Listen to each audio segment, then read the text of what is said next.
न्यायालय ने इस याचिका को ये माना कि ये याचिका केवल न्यायालय का समय बर्बाद करने के लिए की गई है और याचिका में कोई दम नहीं है। लिहाजा इस याचिका को खारिज कर दिया और 50,000 रुपये का कास्ट हर्जाना कह लीजिए।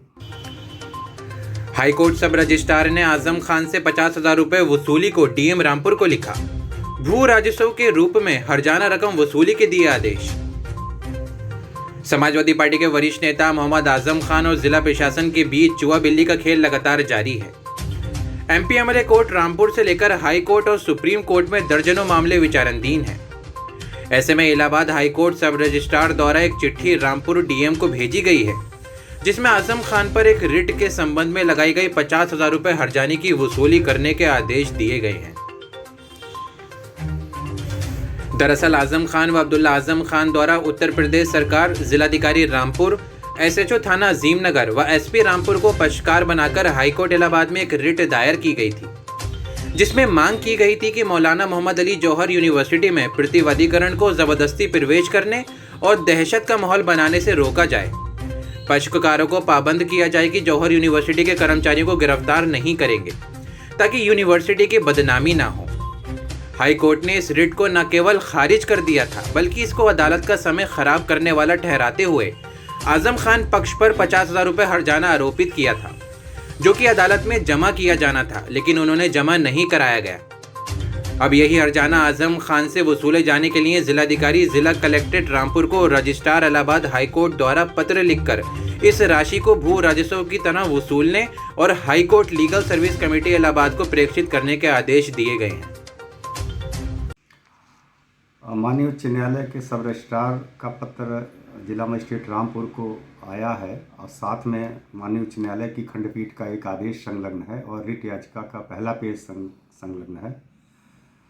और रिट याचिका संख्या 170/50/2022 मोहम्मद आजम खान और अब्दुल्ला आजम ने वर्ष 2022 में उत्तर प्रदेश सरकार को, जिला मजिस्ट्रेट रामपुर को, एसपी रामपुर को और एसएचओ अजीमनगर को पक्षकार बनाते हुए एक परमादेश मैंडेमस रिट योजित किया था।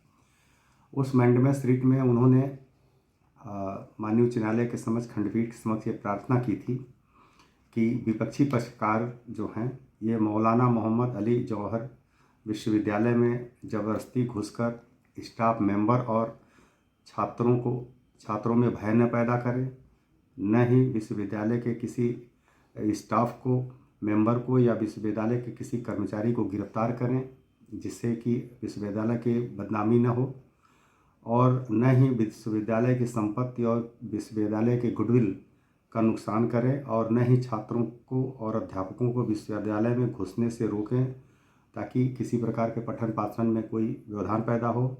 और ये भी प्रार्थना की थी माननीय उच्च न्यायालय के समक्ष कि जिला मजिस्ट्रेट रामपुर उनके प्रत्यावेदन को निस्तारित करें। उनके द्वारा योजित याचिका बहुत विस्तृत थी और इस याचिका में माननीय उच्च न्यायालय की खंडपीठ ने परिशीलन करने के बाद ये पाया कि जो प्रार्थना उनके द्वारा की जा रही है कि उनको ये अनुतोष दिए जाए परमादेश के रिट के द्वारा, उससे संबंधित वो फैक्ट उसमें नहीं पाया। उन्होंने कहा कि एक प्लेडिंग जो होती है तो जो फैक्ट होते हैं उसी के आधार पर होती है, लेकिन उनके इस बहुत विस्तृत याचिका में उनके पूर्व के जो राजनीतिक यात्रा रही है उसका माननीय उच्च न्यायालय ने पाया कि राजनीतिक यात्रा के बारे में, अपने पास्ट के पॉलिटिकल अचीवमेंट्स के बारे में उन्होंने ये बात काफ़ी कही है। तो न्यायालय को ने पाया कि इसमें ऐसा कोई फैक्ट नहीं है जिस पे हम कोई अनुतोष जारी करें, जो उन्होंने प्रेयर करी है, प्रार्थना करी है। तो न्यायालय ने इस याचिका को ये माना कि ये याचिका केवल न्यायालय का समय बर्बाद करने के लिए की गई है और याचिका में कोई दम नहीं है।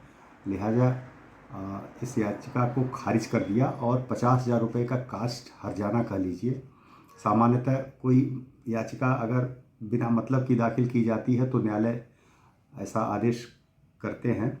तो माननीय उच्च न्यायालय की खंडपीठ ने जो है बलहीन पाते हुए कि इसमें कोई ऐसा तथ्य नहीं है, याचिका को कास्ट 50,000 रुपये का इनके ऊपर इम्पोज करते हुए ये याचिका निस्तारित ये खारिज कर दी थी 2022 में, 21/11/2022 में खारिज की थी। सर, इसमें रिकवरी आई है रामपुर डीएम को? हाँ, ये है कि जो माननीय उच्च न्यायालय ने कास्ट लगाया था ये वहाँ पे करना चाहिए था।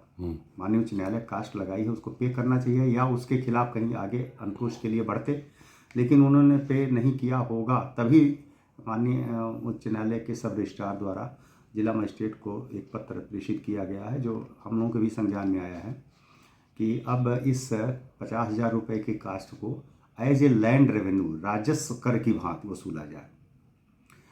न्यायालय के आदेश का अनुपालन अगर पक्षकार नहीं करते हैं तो जब रिकवरी उसकी होती है तो राजस्व की भांत कर की भांत होती है। सर, इन्होंने ये रीट दाखिल कब की थी? ये दाखिल 2022 में की थी, 2022 में की थी। 21/11/2022 का इसका निर्णय है, तो उसी के कुछ महीने पहले दाखिल की होगी। तो सर, मौजूदा डीएम थे या तत्कालीन डीएम के खिलाफ रीट दाखिल की थी? 2022 तत्कालीन डीएम के खिलाफ, जो 2022 में रहे होंगे उनके तत्कालीन जी, डीएम तत्कालीन DM G. DM by name नहीं, बल्कि उससे होता है कि कोई लोग दान न करे जिन तत्व में रहे। तो अब सर इसमें रिकवरी का लेटर आ गया, अब इसमें जो है रिकवरी की हम नियमानुसार माननीय उच्च न्यायालय के आदेश का अनुपालन तो करना ही है, वो तो होगा ही, तो उसका अनुपालन नियमानुसार प्रशासन करेंगे।